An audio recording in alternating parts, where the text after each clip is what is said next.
madaxweyne ku-xigeenka Soomaaliland Cabdiraxmaan Cabdullaahi Ismaaciil Saylici oo maanta safar shaqo ku soo gaaray magaalada Berbera ayaa waxa kulan ballaaran uu la qaatay mas'uuliyiinta degmada Berbera waxa uga warbixiyay mashaariicda GPLG ee hirgalay ugu horreyn waxa faahfaahin barbilow iyo bardhamaadba ka bixiyay agaasima waaxidiyada dawladda hoose ee degmada Berbera dadku markay ardaydu markay iskuulada u jiraan ardaygu hadduu dhaco halkiisuu fadhiyaa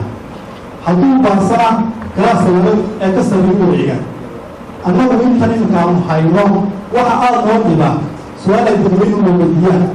markay arkaan xawilihii caafimaadka magaalada researchadii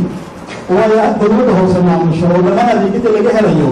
waxayna weydiiyaan maxaa ku dhacay adeegyadii kale biyihii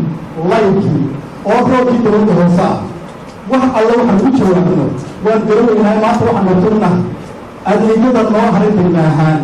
in naloo fududeeyo san gacan ugu yeelan lahayd mashruucan si wada ogsoonahay waxa bahwadaad ku ah dawladda hoose ama dawladaha hoose ee dalka intuu ka socdo mashruucani dawladda dhexe hadda wasaaradaha ay khusayso iyo maxay tole hay'adaha ku fogoobay GPLG-ga waxaan ka hormarinayaa waxyaabihii qarsoomay ee la gaadhay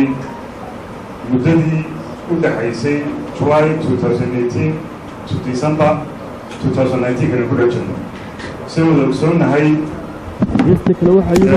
sanadka mashruuca GPLG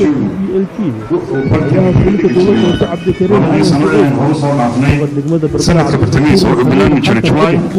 to June si uu uga jaan qaado physical yearka dawladda sanadkan waxaa lagu sameeyey 6 bilood ee dambe extension oo waxaa lagu daray maxay tahay sanadkii hore ee ka soo bilaabmayay July 2018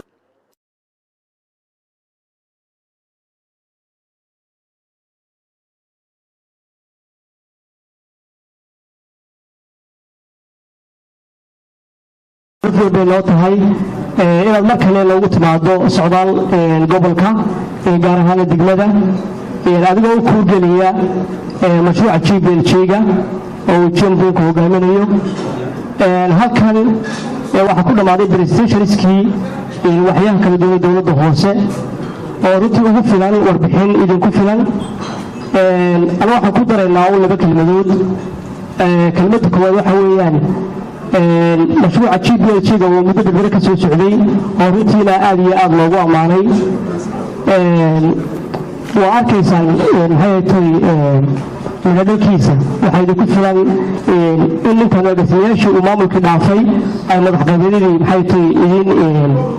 idinka siinaya warbixinta midna madaxweyne ku-xigeen iyadoo sanad ka soo wareegay waan jecelahay inaan ka faa'iidaysano maadaama maanta nala joogto oo hormuudna ka tahay guushan halkan ka muuqata ee ahna mudaadijinta dalka oo dhan maadaama sanadkii hal mar aan chancellor ka faa'iidaysano aad baan jecelahay degmada Berbera markay ka baxday magaalada gudaheeda waxay ka shaqaysaa marka degmada Sheekh laga reebo 160 kilomitir oo bariya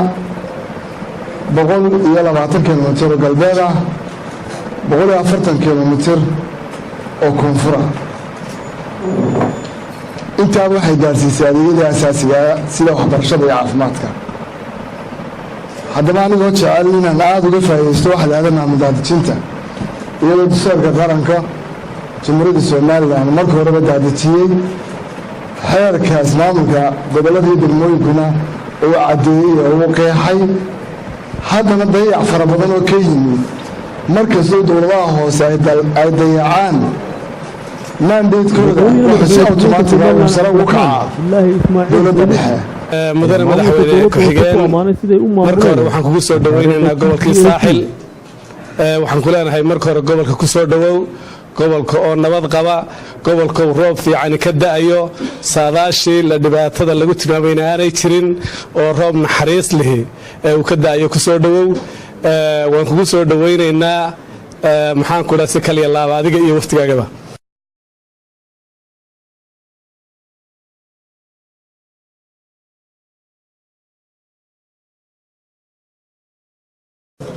iyadoo sanad walba mar aanu soo marno degmooyinkaasi uu ka socdo mashruucaasi mar walbana aan ku soo horeyno runtii degmada berbera waxay aad iyo aad ilaahay baa mahadle marka hore marka labaadna waxaan runtii ugu mahadnaqayaa dhammaan maamulka degmada berbera meeyar iyo xogeeye iyo gola degaan dhammaantii iyo shaqaalahooda runtii oo si xirfadaysan ugu adeegaya runtii dadkoodii ugu adeegaya muhiimadduna waxaa weeyaan fahamka qofku inuu iyo mas-uuliyadda laynooga baahan yahay cid kasta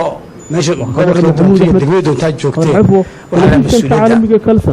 mashruucani waxa weeyaan mashruuc nagu kaabay oo la bilaabay muddo dheer oo fayskii imika maraya waa fayskii maaragtay wejigii saddexaad buu maraya laba weji waa soo dhammaaday oo min 5 sano ahaa kani waa wejigii saddexaad ee u dambeeyey imika wayaan kaan ku jirnaa runtii intaa waana laba degmo ugu horreysay lagu bilaabo waxay ahayd degmada boorama iyo degmadan berbera